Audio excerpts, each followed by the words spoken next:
ஃப்ரெண்டூர்ஸ் நேயர்களுக்கு வணக்கம்.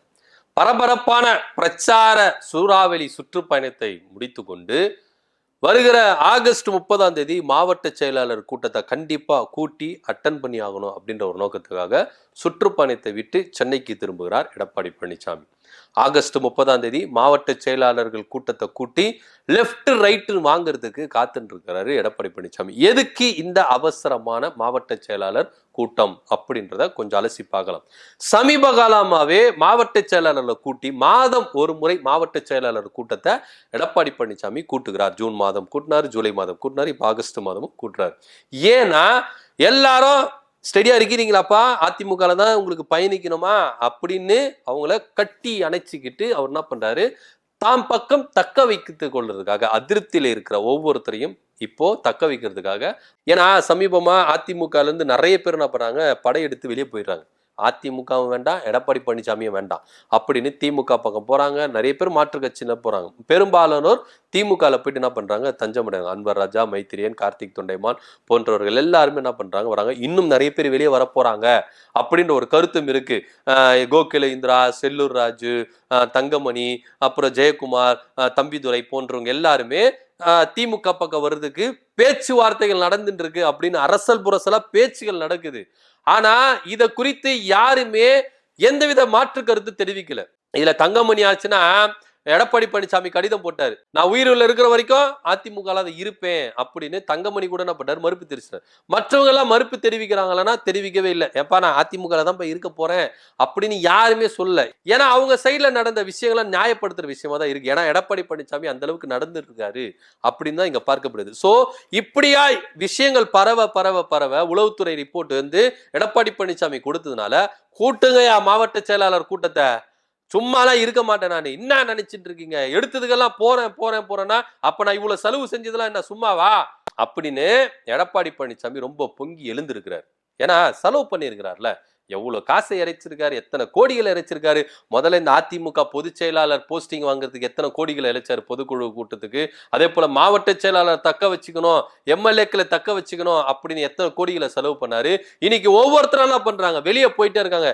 இப்படியே போயிட்டு இருந்தா என் நிலைமை என்னதான் ஆகுறது, நான் தனி மரமா நிக்கணுமா அப்படின்னு எடப்பாடி பழனிசாமி நினைச்சதுனால கூட்டுங்கய்யா மாவட்ட செயலாளர் கூட்டத்தை கூட்டி எல்லாரையும் ஸ்ட்ரிக்டா அவ்வளவுதான் உங்களை பார்த்துக்கங்க அப்படின்னு வச்சு செய்ய போறதா தகவல் வந்துருக்கு. ஆனா இவருதான் மத்தவங்களை வச்சு செய்ய போறதா தகவல் வந்துருக்கு. ஆனா உண்மையிலே என்னன்னா மத்தவங்க தான் இவரை வச்சு செய்ய போறாங்க அப்படின்ற தகவலும் இங்க கசியப்படுது. ஏன்னா எடப்பாடி பழனிசாமி தேர்தல் நெருங்க நெருங்க நெருங்க வயிற்றுல நெருப்ப கட்டின்னு அலையிறாரு. எப்ப எவன் ஏந்து வெளியே போயிடும். இப்ப இன்னைக்கு தூங்குற நிம்மதியா, நாளைக்கு காலையில ஏந்துக்கும் போது அதிமுக இருக்கிறானா இல்லையா, இல்ல திமுக பக்கம் போயிட்டானா அப்படின்னு பயத்தோடவே என்ன பண்றாரு, பயணிச்சுடுவாரு.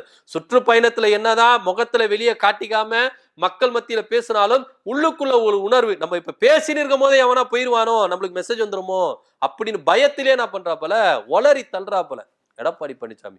பாவம் மனுஷன் பிரஷர்லயே சுத்திட்டு இருக்காரு பஸ்ல. என்னதான் நீங்க ஏசிய 18ல வைங்கய்யா அப்படின்னு சொன்னா கூட பிரஷர் தாங்க முடியல எடப்பாடி பழனிசாமிக்கு. எவன் இன்னைக்கு நம்மளுக்கு கம்பியை நீட்டிட்டு போயிட போறான் அப்படின்னு எடப்பாடி பழனிசாமி ஒரு பயத்திலே இருக்கிறார். அதனாலேயே மாதந்தோறும் ஒரு மாவட்ட செயலாளரை கூட்டி எல்லாரையும் கண்ட்ரோல்ல கொண்டு வந்துடணும் அப்படின்னு சொல்லிட்டு என்ன பண்றாரு, கொண்டு வரதா தகவல் இருக்கு. இதுல என்ன விஷயம் அப்படின்னா, சூப்பரா சொல்றாரு, எதுக்கு மாவட்ட செயலாளர் கூட்டத்தை கூட்ட போறோம் அப்படின்னா, பல மாநிலங்கள்ல வாக்காளர் முறைகேடு நடந்திருக்கு. முறையா வாக்காளர்களை சேர்க்கல, முறைகேடா நீக்கி இருக்கிறாங்க அப்படின்ற ஒரு விஷயம் ரொம்ப அரசல் பரசலா பரவி இருக்கு. திமுக எங்க என்ன முறைகேடா நடந்திருக்கா, அலசி ஆராய்வோம் அப்படின்னு அலசி ஆராய்றோம். உண்மையிலேயே பாஜக அதிமுகவை ஜெயிக்க வைக்கணும் அப்படின்றதுக்காக எதனா முறைகேடு இங்க நடக்குதா அப்படின்னு தான் பார்க்கணும். திமுக முறைகேடு பண்ணி இங்க ஜெயிக்கணும்னு அவசியம் அவங்களுக்கு இல்லவே இல்லை. தமிழ்நாட்டுல முதல்ல அந்த விஷயம் எடுபடவே படாது. ஏன்னா எல்லாருமே நாலேஜ் உள்ளவர்கள். இப்போ ஒருத்தரை இந்த தொகுதியில இந்த பூத்துல இந்த பாகம் எண்ல இவங்க இருக்கிறாங்க அப்படின்னா அதை உறுதிப்படுத்துவாங்க. இல்லைன்னா உடனே போய் சண்டை போடுவாங்க, சண்டை போட்டு சேர்த்துருவாங்க. இதுதான் தமிழ்நாட்டு மக்களுடைய உணர்வு. இதுல திசை திருப்பணும் அப்படின்றதுக்காக திமுக எதனா முறைகேடா சேர்த்திருக்காங்க. முறைகேடா சேர்க்கறதுக்கு இங்க முதல்ல என்ன இருக்குது அதை முதல்ல சொல்லுங்க.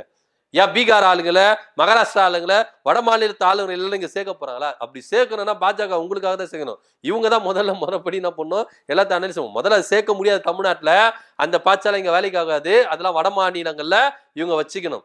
ஏன்னா பீகார்ல எல்லாம் வந்து பாத்தீங்கன்னா நிறைய பேருக்கு அந்த படிப்பறிவு இல்லாததுனால நிறைய பேர் என்ன பண்றாங்க, தங்களை நீக்குந்தே தெரியாம இருக்கிறாங்க. அந்த பீகாருடைய குடிமக்கள் தங்களை நீக்குந்ததே அவங்களுக்கு தெரியாம இருக்கிறாங்க. கிட்டத்தட்ட 65 லட்சம் பேரை நீக்கி இருக்கிறாங்க, முறைகேடா நீக்கி இருக்கிறாங்க. செத்து போனவங்க எல்லாம், உயிரோடு இருக்கிறவங்க எல்லாம் செத்து போயிட்டாங்க அப்படின்னு சொல்லி நீக்கி இருக்கிறாங்க. கோர்ட்ல வந்து சாட்சி நிக்கிறாங்க, சார் செத்து போயிட்டா எங்களை நீக்கி இருக்கிறாங்க, நாங்க உயிரோட தான் இருக்கிறோம் அப்படின்னு. ஆதார் கார்டை ஏத்துக்க முடியாது அப்படின்றாங்க, ஓட்டர் ஐடியை ஏத்துக்க முடியாது அப்படின்றாங்க. சோ இப்படியெல்லாம் முறைகேடு பண்ணி என்ன பண்றாங்க, நீக்கிருக்காங்க. ஏன்னா நிதிஷ்குமார் அவங்க ஜெயிக்க வச்சு ஆகணும். யாரெல்லாம் காங்கிரஸுக்கோ இல்ல தேஜஸ்வி யாதவுக்கு யாரெல்லாம் சப்போர்ட்டிவா இருக்கிறாங்களோ, பாஜகவுக்கு ஓட்டு விழாதுப்பா, இவங்களால இந்த குடும்பத்தால ஓட்டு விழாதுப்பா அப்படின்றவங்களை எல்லாத்தையும் தேடி தேடி என்ன பண்ணிருக்காங்க, நீக்கி இருக்கிறாங்க. அப்படி வேலையை இங்க திமுக செஞ்சிருக்க போகுது அப்படின்னு எடப்பாடி பழனிசாமி அலசி ஆராய போறாரா? அலசி ஆராயுங்க, நீங்க தான் என்ன பண்ணுவீங்க, ஏமாந்து போவீங்க. இங்க திமுக அப்படி பண்ணணும்னு அவசியமே கிடையாது. மக்களை நம்பி இருக்கிறாங்க சார். தேர்தல் ஆணையத்தை நம்பி திமுக இல்லவே இல்லை. தேர்தல் ஆணையத்தை நம்பி பாஜக வேணா இருக்கலாம், பாஜக கூட்டணி கட்சிகளான இருக்கலாம். ஆனா திமுக கூட்டணியோ மக்களை நம்பி இருக்காங்க, தேர்தல் ஆணையத்தை நம்பி இல்ல.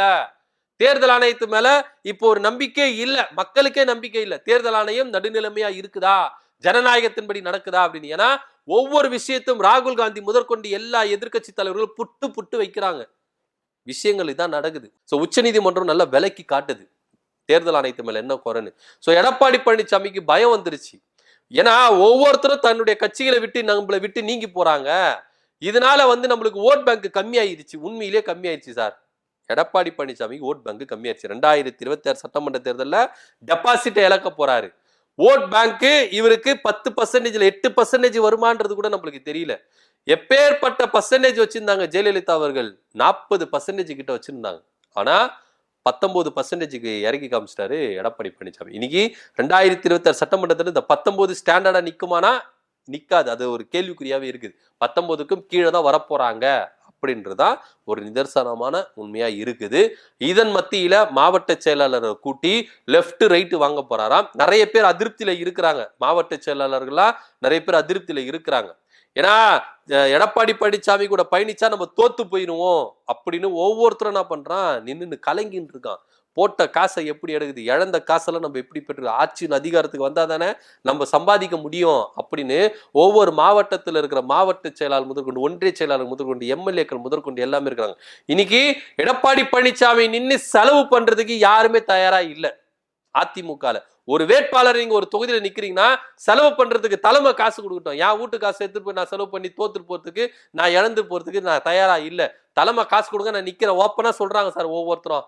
இதுதான் உண்மை. எடப்பாடி பழனிசாமி தலைமை நம்பி யாரும் நிக்கிறதுக்கு இங்க தயாரா இல்ல அப்படின்றதா நிதர்சனமான உண்மையா இருக்குது. ஆனா எதுவா இருந்தாலும் நீங்க என்னை விட்டு போயிடக்கூடாது, கட்சி கரைஞ்சிடக்கூடாது அப்படின்ற ஒரு கோல்ல அவர் இருக்கிறாரு. அதனாலதான் மாதந்தோறும் மாவட்ட செயலாளர்களை கூட்டி மாவட்ட செயலாளர் தன் கண்ட்ரோல்ல வச்சுக்கொள்ளணும் அப்படின்னு சொல்றாரு. அது மாத்திரம் இல்லாம பூத் லெவல்ல எல்லாரும் போயிட்டு இறங்கி வேலை செய்யணும்பா. திமுக வந்து முறைகேடுல வந்து வின் பண்ணிடுவோம். திமுக முறைகேடுல வின் பண்ணவே பண்ணாது. முறைகேடுல வின் பண்ணா பாஜக அதிமுக கூட்டணி தான் முறைகேடுல வின் பண்ணணும் அப்படின்றதா நிதர்சனமான உண்மை. கலை யதார்த்தமும் அதுதான். திமுக மக்களை நம்பி இருக்கு, மக்கள் அவங்களுக்கு வாக்களிப்பாங்க அப்படின்றதா இங்க ஒரு கலை யதார்த்தமோ இருக்கு. இன்னும் இருக்கிறவங்களா போயிட போறாங்க அப்படின்ற ஒரு பயத்தின் அச்சத்தின் காரணமா எடப்பாடி பழனிசாமி மாவட்ட செயலாளர், ஏன்னா இப்போ நீங்க மதுரையில் நடந்த மாநாடு விஜய் அவர்கள் நடத்தி காமிச்சார்.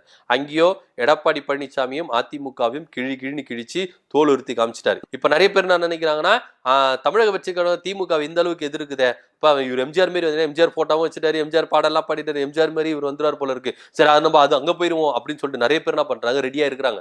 தமிழக வெற்றி கழகத்துல சேர்றதுக்கு ரெடியா இருக்கிறாங்க. எல்லா ரிப்போர்ட்டும் எடப்பாடி பழனிசாமிக்கு போயிருக்கு. அடுத்ததா அவங்க திமுக போய் சேரலாம், இல்ல தமிழக வெற்றி கழகத்துல போய் சேரலாம் அப்படின்னு பேசிட்டு இருக்கு. இன்னொரு பக்கம் திருநெல்வேலியில அமித்ஷா அவர்கள் கூட்டம் போட்டாரு, பூத் கமிட்டி மாநாடு. இந்த மாநாடுல கூட்டணி ஆட்சி தான் அப்படின்னு பிரகடனப்படுத்திட்டாரு.